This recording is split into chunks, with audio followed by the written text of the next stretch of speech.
누군가가 말하기를 신생아들이 매일같이 태어난다고 하는 것은 조물주가 아직도 이 세상을 포기하지 않고 있음을 보여주는 증거다, 그런 말을 했습니다. 또 독일의 문호 괴테는 자기 자식이 없었지만 이따금씩 동네 아이들을 자기 집으로 초청해서 놀게 했다고 합니다. 친구가 물었습니다. 어떻게 깨끗하던 집안이 애들 때문에 저렇게 지저분해지는데 자네는 그렇게 가끔 애들을 데려오나? 그의 대답이 아주 걸작입니다. 나는 애들을 쳐다볼 때 비로소 미래에 대해서 생각해보게 된다네, 그런 대답을 했다고 합니다. 오늘 어린이날을 맞이해서 또 우리 각 가정에, 특별히 우리 여러분 같은 믿음의 가정에 귀한 Next Generation, 그들은 또 다른 이름을 갖고 있죠. Now Generation, 다음 세대를 보내주신 하나님께 감사하고, 또 저들 때문에 웃고 저들 때문에 미래를 생각할 수 있게 하신 우리 하나님께 감사하면서 우리 한번 먼저 박수로 큰 영광을 올려드리겠습니다. 오늘 어린이날이지만 계속해서 이제 기쁨의 50일 기간이고 이제 오순절 성령을 대망하는 그런 절기이기 때문에 성령이 임하시면이라는 제목으로 이제 두 번째 말씀을 전하려고 합니다. 오늘 아침에 일기예보를 보니까 아침에도 비, 낮에도 비, 저녁에도 비, 온종일 비 소식이 있네요. 오늘 아마 좀 늦게 오신 분들은 차를 저 멀리 파킹하시고 또 빗속을 뚫고 성전으로 오시느라고 고생들 하셨을 것 같습니다. 지금 오는 이 봄비는 이스라엘 관점에서 보면 대단히 고마운 비입니다. 이스라엘에서 내리는 봄비는 이제 농부가 씨를 뿌리기 전에 내려주는 아주 고마운 비입니다.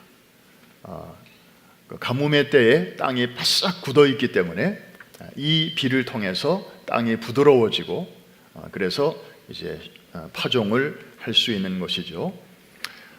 오늘 이 5월 첫째 주, 비 오는 주일인데 우리의 심령, 나도 모르게 메말라 져버린 그런 심령 속에 은혜의 단비, 또 성령의 단비가 촉촉히 내려서 우리의 심령이 소생하고 또 주 앞에서 연한 꽃과 같이 피어나는 오늘 이 예배가 될 수 있기를 주의 이름으로 축복합니다.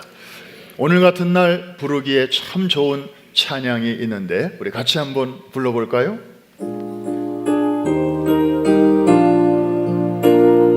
잘하시는 분들은 우리 힘차게 소리 높여 가물어 메마른 땅에 단비를 내리시는 성령의 단비를 부어 새 생명 주옵소서.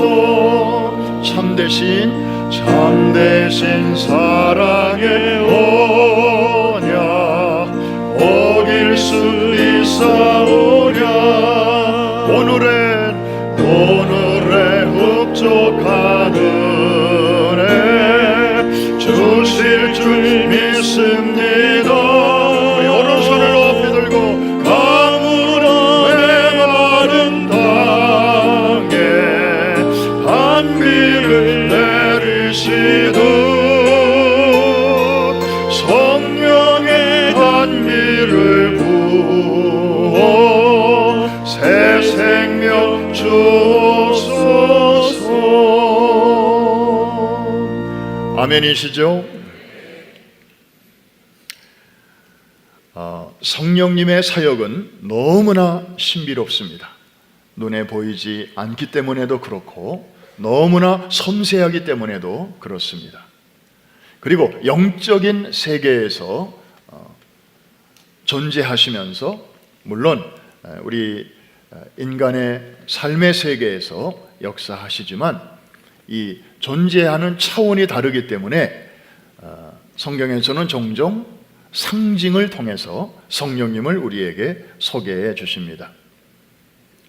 자, 여러분들이 아시는 많은 상징들이 있죠. 그런데 그 중에서 성경에서 제일 먼저 나오는 상징, 성령의 상징이 뭘까요? 불? 아닌데요. 물? 아닌데요. 기름? 아니에요. 바람? 아니에요. 제일 먼저 나오는 상징은 놀랍게도 새입니다. 한번 따라 하십시다. 새, 비둘기. 그래서 제일 먼저 나오는 것이 창세기 1장 2절이에요. 우리 1절과 2절을 같이 한번 읽으시면서 성령님을 여러분들이 한번 만나보시기를 바랍니다. 다 같이 시작. 태초에 하나님이 천지를 창조하시니라. 그 땅이 혼돈하고 공허하며 흑암이 깊음 위에 있고 하나님의 영은 수면 위에 운행하시니라. 성령님 만나셨죠? 성령님이 누구로 표현되고 있습니까? 하나님의 영. 그분은 어디에서 뭘 하고 계셨어요? 수면 위에 운행하시니라. 영어 성경에 보니까 hovering이라는 단어를 쓰고 있습니다. 헬리콥터가 공중에 떠가지고 이렇게 착륙을 하기 위해서 이렇게 빙빙 도는 그런 장면을 연상케 하죠. 그런데 원래 저 hovering이라는 단어는 새와 관련이 있습니다. 히브리어로 저 동사를 라카프라고 하는데 이 동사는 구약 성경에 딱 3번밖에 사용이 안 됐습니다. 그 중에 첫 번째가 저기절이고 1장 2절, 두 번째가 신명기 32장 11절이에요. 그 말씀을 보면 알 수 있어요. 자, 저기 한번 제가 읽겠습니다. 마치 독수리가 자기의 보금자리를 어지럽게 하며 자기의 새끼 위에 너풀거리며, 이게 라카프라는 단어인데 그 단어가 창세기 1장 2절에 사용됐습니다. 수면 위에 운행하시니라. 마치 큰 새가 알을 낳기 위해서 알들을 품고 이리 굴리고 저리 굴리면서 그 부화의 시간을 기다리는 것처럼 똑같은 동사가 저기에 사용된 것입니다. 그의 날개를 펴서 새끼를 받으며 그의 날개 위에 그것을 엎는 것 같이, 다 하나님에 대한 말씀입니다. 하나님의 하시는 일을 표현하고 있는 단어들이죠.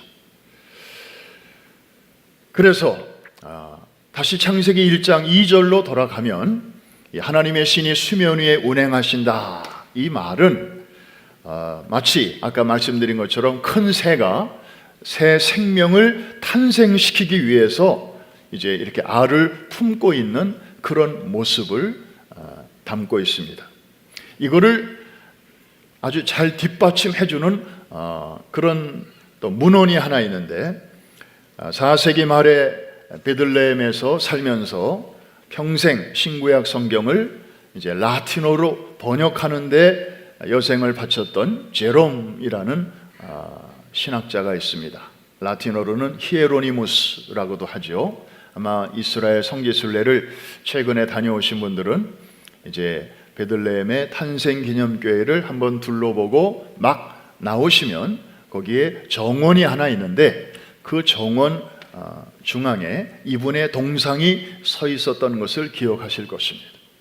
그 발밑에는 어린아이의 것으로 보이는 작은 해골이 이렇게 있죠.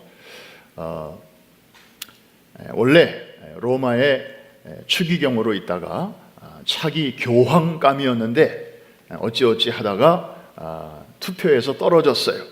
그래서 이분이 낙심해가지고 저 알렉산드리아로 가서 좀 있다가 여생을 이 베들레헴 와서 2살 이하의 아이들이 예수님 때문에 죽임을 당했던 그 현장에 와서 이제 성경을 번역하면서 생을 마친 분인데, 이분이 번역한 성경을 불가타 번역이라고 합니다.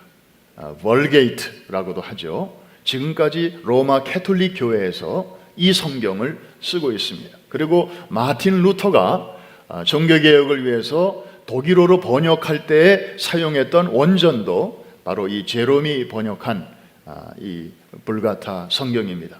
자, 여기에 보면 창세기 1장 2절에 나오는 하나님의 신은 수면 위에 운행하시니라 라는 단어를 인큐바바트라는 라틴어를 썼습니다. 여기에서 영어에 인큐베이터가 나왔습니다. 여러분, 생명이 막 태어났는데 조금 일찍 태어났어요. 이대로는 좀 위험하기 때문에 아주 안락한 환경 속에 이 아이를 잠시 넣어서 최적의 온도와 최적의 영양을 공급해 주면서 이 아이가 건강하게 자라날 수 있도록 도와주는 장치, 이게 바로 인큐베이터잖아요. 하나님의 신이 수면 위에 인큐베이터처럼 그렇게 일하셨다.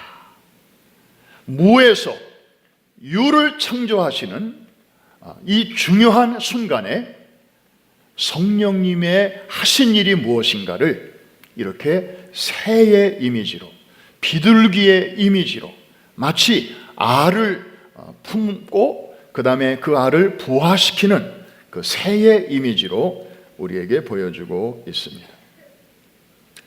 우리가 여기에서 우선 알 수 있는 것은 이 비둘기의 이미지는 많은 내용이 있잖아요. 순결하고 깨끗하고 그리고 아주 평화롭고.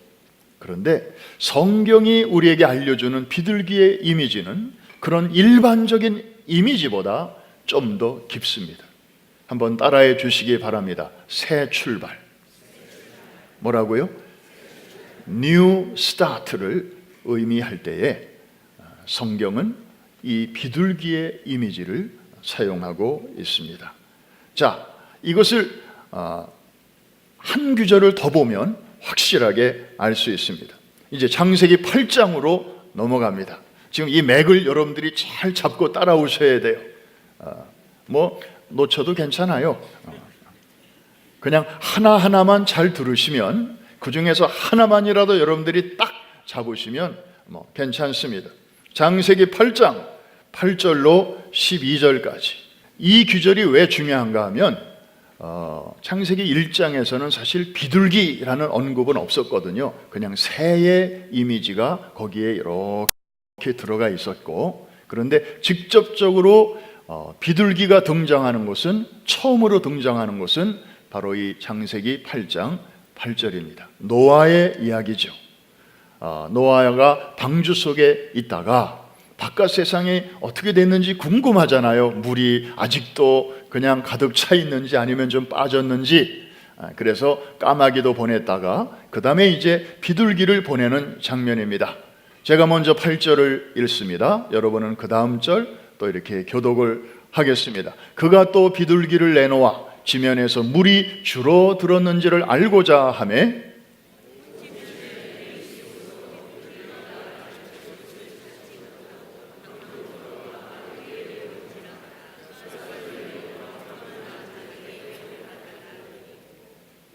또 7일을 기다려 다시 비둘기를 방주에서 내놓음에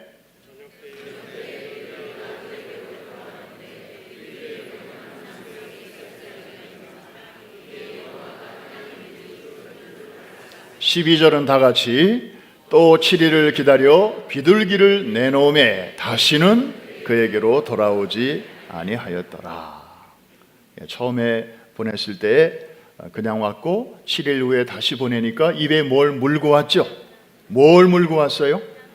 감람나무, 올리브 잎사귀를, 가지를 물고 왔습니다. 물이 많이 빠졌다는 거죠. 제가 최근에 시내에 있는 어떤 은행에 볼 일이 있어서 갔습니다. 뭐 특정 은행의 이름을 언급하기는 그렇고, 그런데 그 은행 이름은 제가 많이 지나가면서 봤는데 그 로고는 자세히 못 봤어요. 근데 은행에 이제 앉아 있으면서 이렇게 보니까 비둘기가 잎사귀 하나를, 그 가지를 이렇게 입에 물고 있는 그런 모양이더라고요. 무슨 은행인지는 저는 여러분들은 아실 것입니다. 그런데 오늘 이 8장에 있는 저 장면 그대로 그렇게 은행 이름과 그 다음에 로고를 그렇게 만들어서 참 반가웠습니다. 여러분, 이 비둘기의 역할이 이때 무엇이었습니까? 자, 이전 세상이 물로 심판을 당했고 이제 새로운 세상, 새로운 뭇이 이제 드러나게 되었습니다. 그것을 알려주는 기쁨의 전령사가 바로 비둘기였다고 하는 것입니다. 이 까마귀는 그 전에 보냈죠. 그랬더니 까마귀는 돌아오질 않아요. 왜냐하면 바깥에 먹을 게 있으니까. 까마귀가 먹을 게 뭐가 있었을까요? 물 위에 둥둥둥둥 떠 있는 시체들. 그거 집어먹느라고 거기가 더 재미있으니까 까마귀는 그랬어요. 그런데 비둘기는 아주 새로운 세상이 점점 드러나고 있다고 하는 좋은 소식을 가지고 돌아왔던 것입니다. 한번 따라하십시다. 새 출발, New Start. 바로 비둘기의 이미지였습니다. 자, 이번에 마지막으로 한 구절 더 봅니다. 마태복음, 신약으로 넘어가서 마태복음 3장 16절 17절인데 예수님이 세례받으시는 장면이죠. 이때도 비둘기가 등장합니다. 우리 같이 한번 읽겠습니다. 시작. 예수께서 세례를 받으시고 곧 물에서 올라오실새 하늘이 열리고 하나님의 성령이 비둘기같이 내려 자기 위에 임하심을 보시더니 하늘로부터 소리가 있어 말씀하시되 이는 내 사랑하는 아들이요 내 기뻐하는 자라.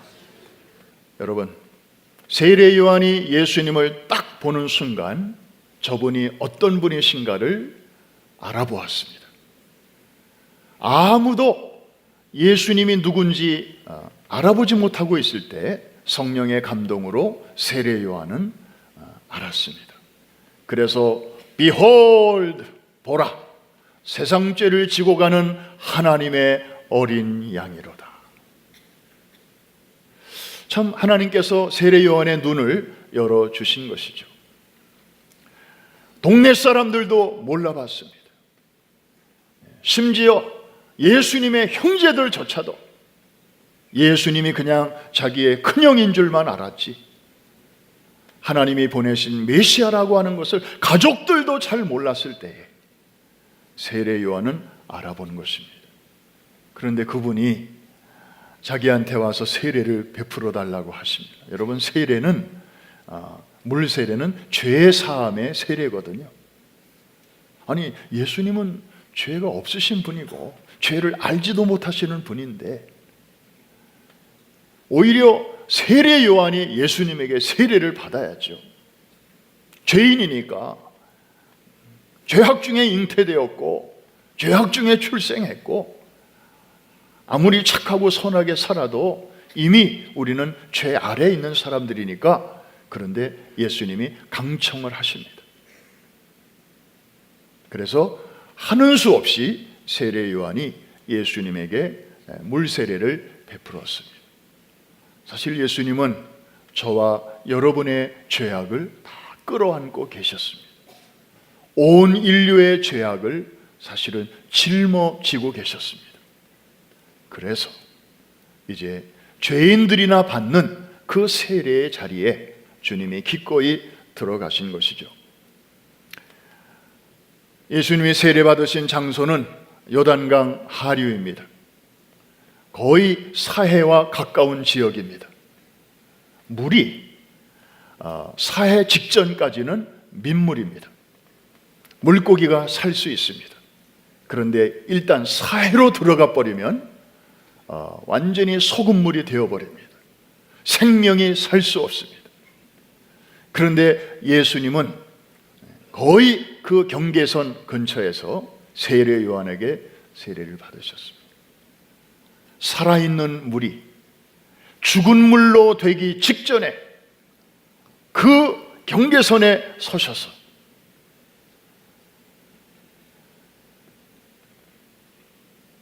사단에게 얽매여 있는 어둠 속에 있는 그 심령들을 하나님의 나라로, 광명의 세계로 옮기는 그 메시아의 사역을 이제 막 시작하시면서, 메시아로 취임식을 하시면서 그때 세례를 받으셨는데, 그때 비둘기가, 성령께서 비둘기의 모양으로 나타나신 것입니다. 여러분, 이때 비둘기의 의미는 또한 무엇이겠습니까? 순결, 평화? 세상에서 말하는 그런 이미지입니까? 아니에요.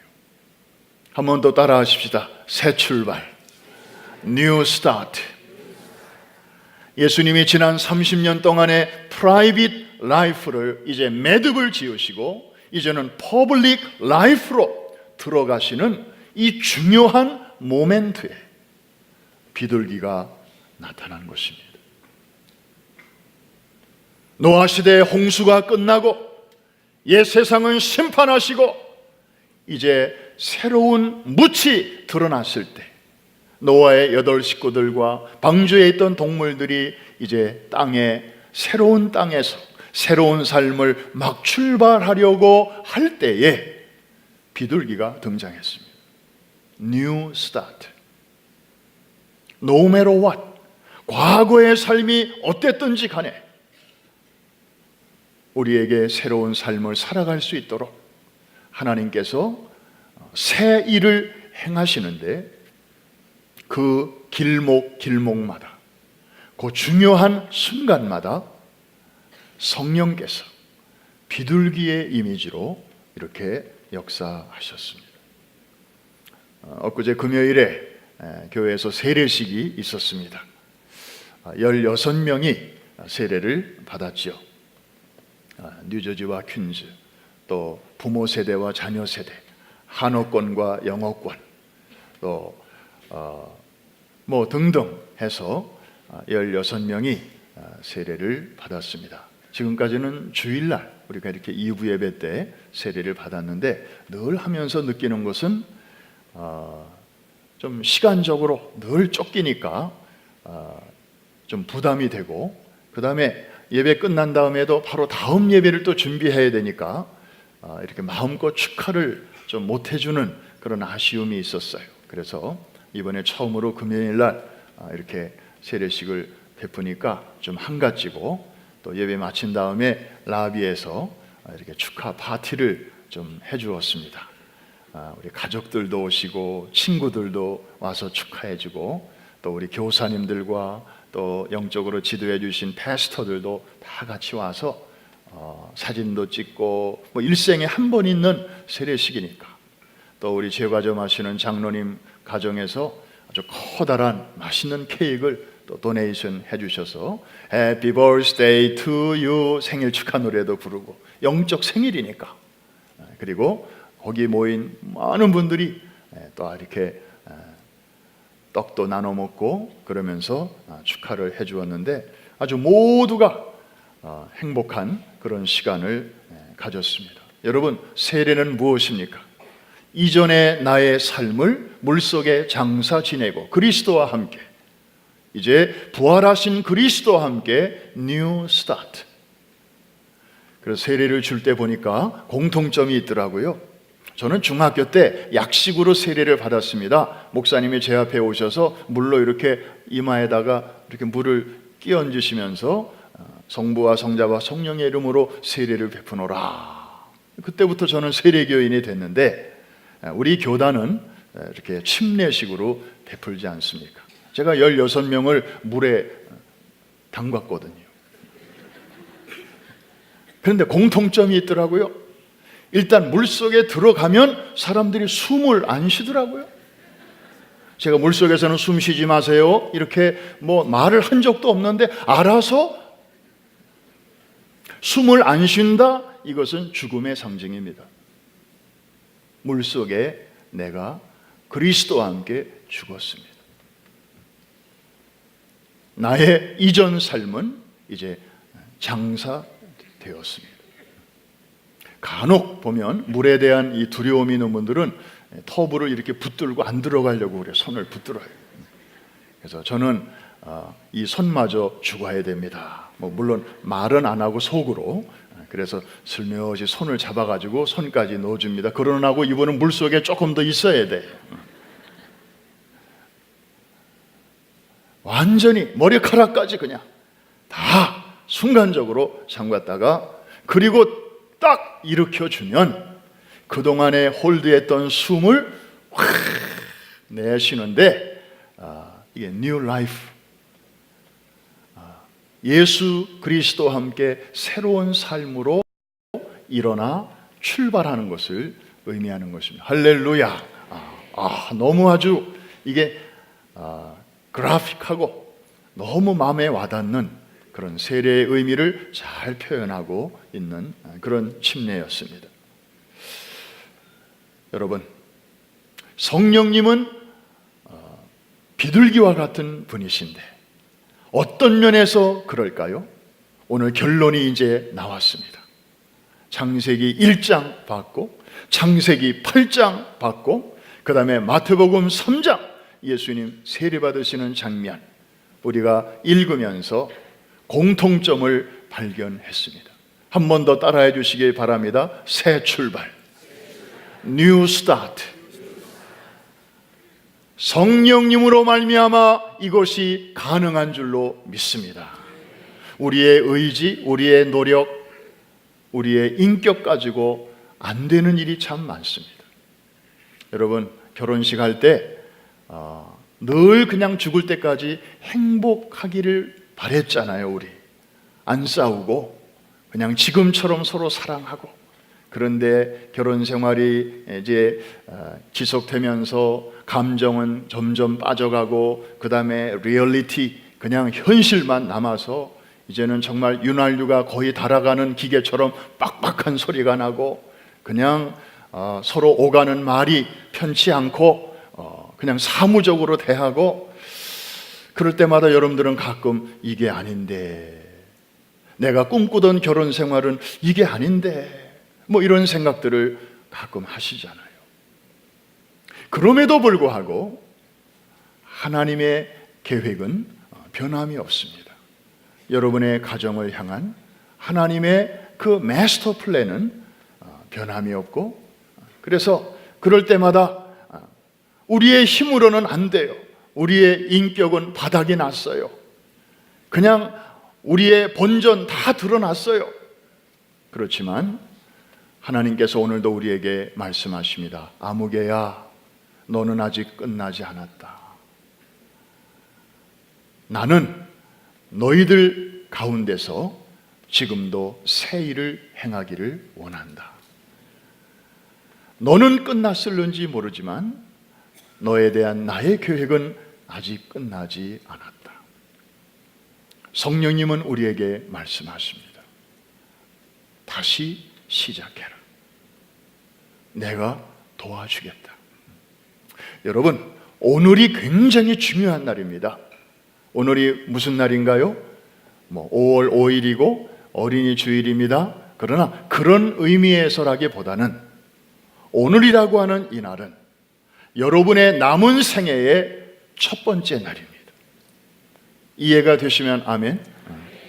여러분이 남은 시간이 얼마나 긴지 짧은지는 I don't know, you don't know, nobody knows.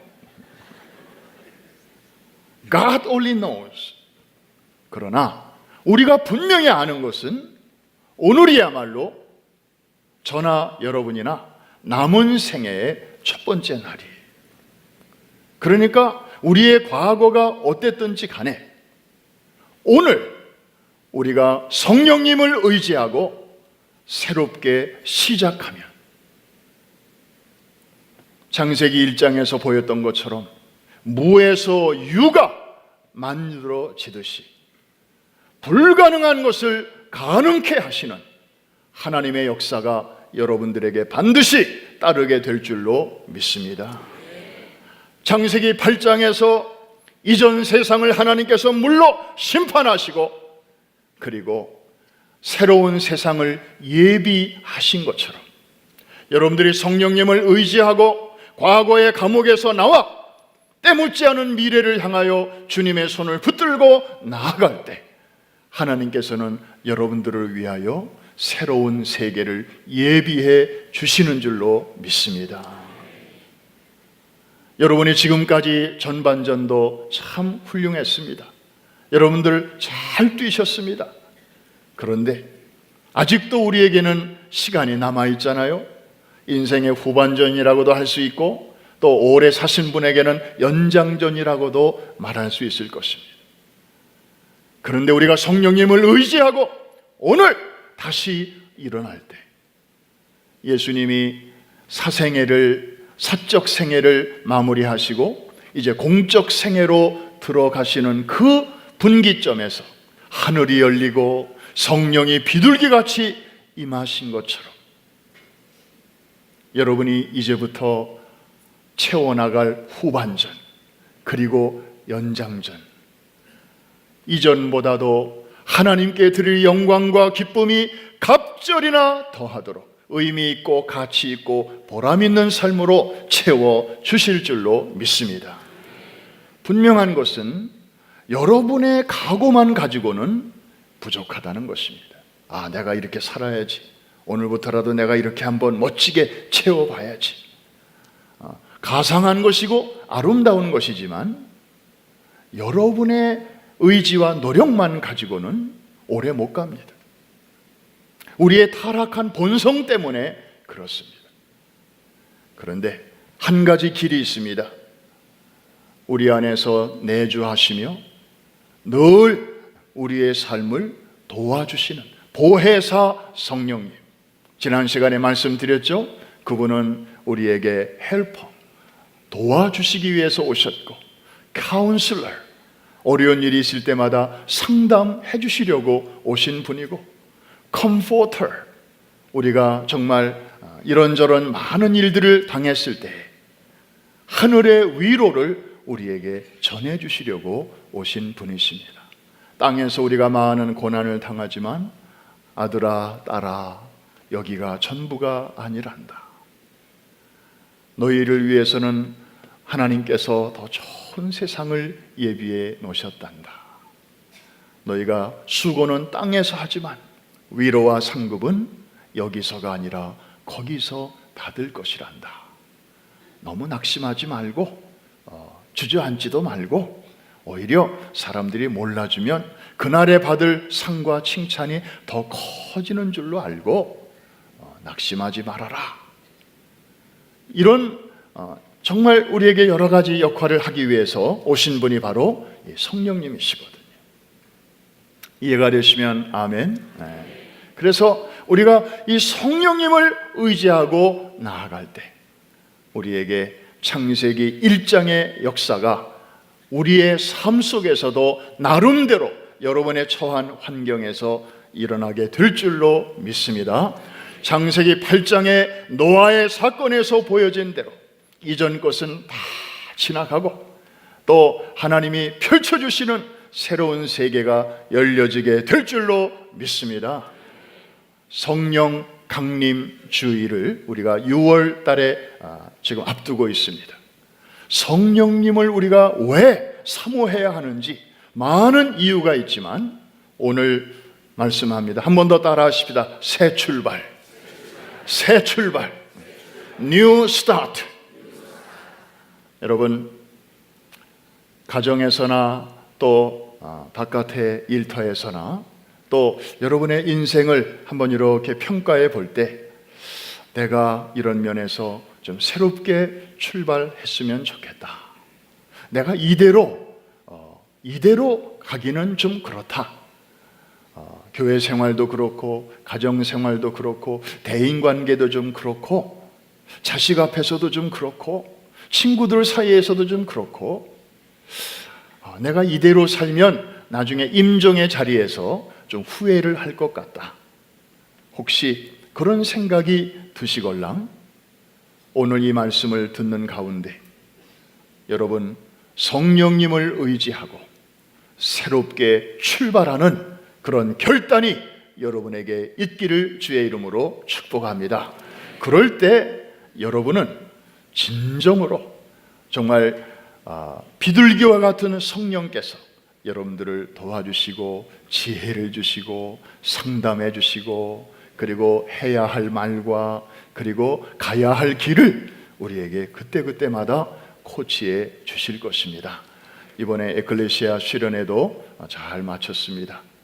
정말 꼭 와야 할 분들도 오셨고, 또 전혀 기대를 안 했던 분들도 또 몇 분 오셨습니다. 그런데 하나님의 은혜는 뭐 사람 구별, 차별 전혀 없습니다. 늘 우리가 보는 거지만, 그래서 그냥 각 사람에게 다 골고루 적절하게 그렇게 은혜를 채워주시는데, 마지막 날 간증할 때 보면 그 짧은 사이에 하나님께서 새 일을 행하셨어요. 문제가 해결되고 또 심령의 평화가 가득하고, 그리고 증오가 사라지고, 지금까지 용서가 안 됐던 사람들이 이제 용서가 되고, 죄인도 원수도 친구로 변한다. 그래서 마지막 날이 되면은 빨리 내려가고 싶어 해요. 두 종류의 사람이 있더라고. 빨리 내려가고 싶은 사람, 그 다음에 더 있고 싶은 사람. 둘 다 똑같아요. 두 마음이 한 사람 속에 있는 거예요. 여기가 너무 좋고 은혜가 넘치니까 그냥 좀 더 있기를 원하는 마음이 한 절반쯤 있고, 빨리 가서 진짜 손을 잡아주고 미안하다고 용서를 구하고 싶고, 그리고 안아주고 정말 그렇게 축복해주고 싶은 사람들이 막 떠오르다 보니까 두 가지 마음이 있는 거예요. 우리가 봐도 야, 저분들 그야말로 새로운 뉴 스타트가 이제 시작이 되는 거야. 오늘 이제 오후 4시에 또 리유니언으로 모이니까 지난 수요일부터 이제 오늘까지 또 그 사이에 어떤 일들이 있었는가, 또 새로운 스토리들이 또 많이 있을 텐데 오늘 나누게 될 것입니다. 사랑하는 성도 여러분, 성서의 하나님은 새 일 하시는 하나님이십니다. 여러분 속에서 이미 새 일을 시작하셨습니다. 어둠에 있던 우리를 빛으로 옮겨주셨습니다. 사단의 권세 아래에 있던 우리를 하나님의 나라의 시민으로, 가족으로 우리를 신분 변경시켜 주셨습니다. 이 일은 우리가 할 수 없는 일이고, 대통령도 할 수 없는 일이고, 그 어떤 권력자도 할 수 없는 일인데 하나님, 예수님, 성령님께서 하신 줄로 믿습니다. 그 하나님께서 우리를 원수에게서 빼내실 수는 있지만 우리를 다시 원수에게 빼앗길 수는 없다고 성경은 단언하고 있습니다. 한번 따라 하십시다. 아무도 너희를 내 손에서 빼앗을 수 없느니라. 믿으십니까? 예. 하나님은 빼내셨지만 그 후에 그 어느 누구도 하나님의 손에서 여러분들을 다시 빼갈 수는 없다는 말입니다. 얼마나 감사한 약속의 말씀인지 모릅니다. 이사야 43장에 있는 말씀 읽고 기도하겠습니다. 보라, 내가 새 일을 행하리니 이제 나타낼 것이라. 너희가 그것을 알지 못하겠느냐. 반드시 내가 광야의 길을, 사막의 강을 내리니 장차 들짐승 곧 승냥이와 타조도 나를 존경할 것은 내가 광야의 물을, 사막의 강들을 내어 내 백성 내가 택한 자에게 마시게 할 것입니다. 그 다음 말씀은 21절은 다 같이 시작. 이 백성은 내가 나를 위하여 지었나니 나를 찬송하게 하려 함이니라. 여러분을 괴롭히는 무거운 짐이 있습니까? 얽히고 설킨, 그래서 어디서부터 어떻게 풀어야 할지 모르는 혼란스러운 가운데서 혹시 오늘 예배에 참석하신 분이 계십니까? 해답이 보이지 않나? 정말 망설이는 분이 이 자리에 계십니까? 오늘 새롭게 출발하게 하시는 그 성령님을 모시어 드리기를 주의 이름으로 축복합니다. 환영하시기를 바랍니다. 물론 성령님이 믿는 우리 안에 내주하시지만 충만하게 우리 안에 임재하실 수 있도록 여러분의 삶의 그냥 한 부분만 내어드리는 것이 아니라 주여 내 삶의 구석구석 성령님 오셔서 다 컨트롤 해주시고 다스려 주시옵소서. 나로 하여금 오늘 새 출발하게 하여 주시옵소서. 그래야 지금 나를 누르고 있는 괴롭히는 많은 문제들이 결국에 찬송거리가 되게 하여 주옵소서. 간증거리가 되게 하여 주시옵소서. 이 믿음을 가지고 찬양하며 나아가십시오.